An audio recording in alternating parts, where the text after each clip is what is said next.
what's up? So as you can see by the title of this video, I got my tubes tied. Today is Friday, March the 2nd, and I had my procedure done on Tuesday, February 27th, I believe. So this is my 3rd day post-op. I'm feeling pretty good. I'm just gonna go ahead and get into the video. I made some little notes here. So yeah, let's just go ahead and get right into it. I got my surgery done February 27th.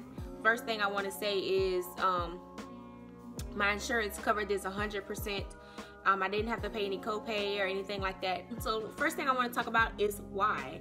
So why I wanted to get my tubes tied. For one, 2 children is all I can handle mentally.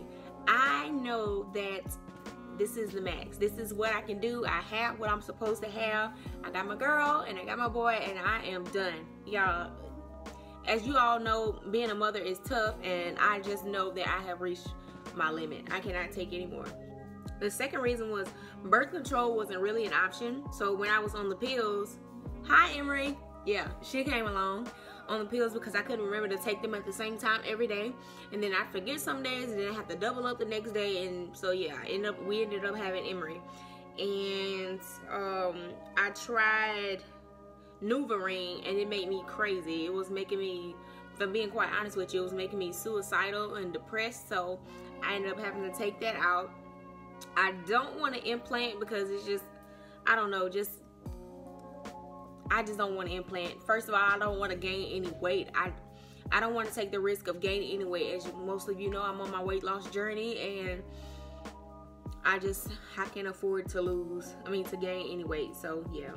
And also, family vacation packs coming for, hello, duh. But seriously, it's usually 2 parents and 2 kids is like the ideal family. So most family packs and stuff come in 4, family of 4 packs. So yeah, we're good there. Now let's talk about the surgery. My surgery started at 7 a.m. but I had to be at the hospital for 5:45 that morning. And I could not eat anything 12 hours before the surgery. And also I had to bring a urine specimen just so they could do a pregnancy test like the morning of. You have to shower before you go in with antibacterial soap, and then when you come, you still have to wipe off with like these special germ-free wipes that they give you or whatever. You can't have on any jewelry, oils, or lotions or anything like that, deodorant, none of that. I got my blood work done the week before, so everything that they need to test for, I'm not 100% sure on everything they test for, but they do that the week before. So I got all that stuff done then, and I actually recorded some footage, but I may have lost it. If I didn't, I'll just put it in somewhere. The actual surgery took only about 25 minutes, and he was completely done with everything. My nurse called me the next day to check up on me to make sure that everything was doing fine, and I was doing well. I was put under anesthesia. Before I came, she called and told me I could take a Xanax before I even got there. So I had that before I even got to the doctor's office. On the way, like right before I left, I took the Xanax, and then when I got there, my check-in and stuff was really, really fast. Then they gave me something in my IV, and she told me it was gonna feel like a cocktail, which I actually remember them telling me that before my breast reduction surgery too. And they gave me that, and I was out. Like, by the time she pushed the syringe, I might have been awake seconds later, and I was gone. That's all I remember. I don't remember the ride home. I don't remember any of the aftercare instructions or anything. I don't remember any of that. I was out. I remember waking up and then just going right back to sleep. So yeah, I have a follow-up appointment in 2 weeks. From the surgery, I got 2 small incisions, and I'll stand up and show you those. I can't take the band-aids off, so you just have to see like that. But there's like a little tiny incision in my belly button, another one here. I don't really feel this one at all. I feel this one. So like my shorts or anything like that tends to bother this one a little bit if I have it like right on. So I tend to wear my pants like a little bit above it.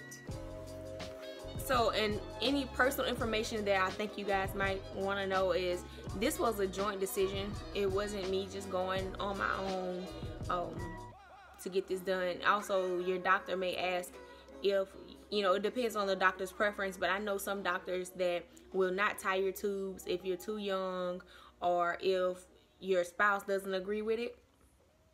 But it was a joint decision between Robert and I. I wouldn't do that without it being a joint decision. Robert wanted to get the vasectomy done, but he was dragging his feet. He was literally like 8 months passed with me waiting on him to go and get the vasectomy, but he kept putting it off, and I just decided to take matters into my own hands before we ended up having another one. I am ready to get back to my normal activity. I just got my Fitbit like 2 days before I had the surgery, so every day I'm like counting and trying to see how many steps I can get, you know, even though I'm trying to take it easier. I'm trying to take it easy, but you know, that's part of me that wants to make sure I'm keeping up with my fitness, you know. Hi. You are so precious. They give you Percocet for after pain care. So yeah, Percocet, you're supposed to take 2 every 4 hours, but I don't. I take 1 when I need it. You have to have 2 weeks of pelvic rest. I have no regrets.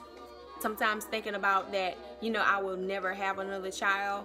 Just thinking about that, it's like, oh my gosh, I'm never gonna be a mom again. I'm never gonna be pregnant again, you know. But yeah, but I don't regret it. I'm happy about my decision. I don't really hurt. I do have some mild discomfort when I am getting up. So when I'm in the recliner or sitting down, just getting up, I feel some mild discomfort. Or when I start doing too much, like I cleaned my house, my floors and everything, and then my stomach was bothering me a little bit by the end of the evening, and I ended up having to take my Percocet. But other than that, I'm pretty good. Even the first day out, I was pretty good. That's pretty much it. Oh yeah, and the last thing, like, I feel so much gas. Oh my gosh, like, I had, on the second day, I had gas pains, like all of my chest, couldn't hardly, like, take a deep breath. But what I've been doing for the pain is just drinking warm water and apple cider vinegar, and it immediately you get relief. So, that's pretty much it. Thank you guys for watching the video. If you have any questions or anything like that, make sure you leave them down below, and I always reply. I answer everybody's questions. So, or if you want to be private, feel free to email me. I'll try to leave it right there, my email, and I'll reply to you there as well. Yeah, like the video and subscribe if you haven't. It's free, and if you want, you can click that little bell. You get a notification every time I put a video up, because I'm cool. Y'all like me, right? All right, I'm getting silly. So I'll see you guys in the next video. Bye.